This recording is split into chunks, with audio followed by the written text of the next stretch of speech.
Hi, my name is Ty and I'm an occupational therapist with Live Up.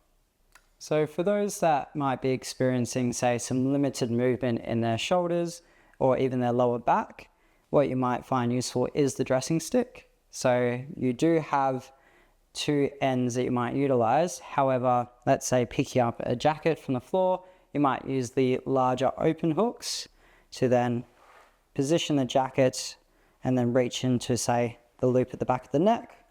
And then that way you can actually bring this up to you without having to bend down. Once the jacket's up, you might then slide your arm through.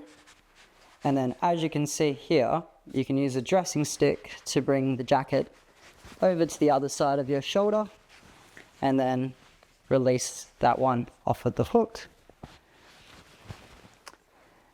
Use the stick again to bring it all the way around your shoulder, so that way your arm can nicely position in through the jacket hole.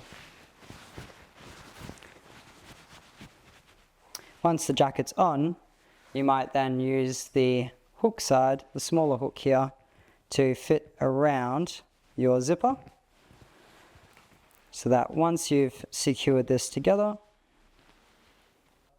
you can use the hook to then pull this one all the way up and all the way down.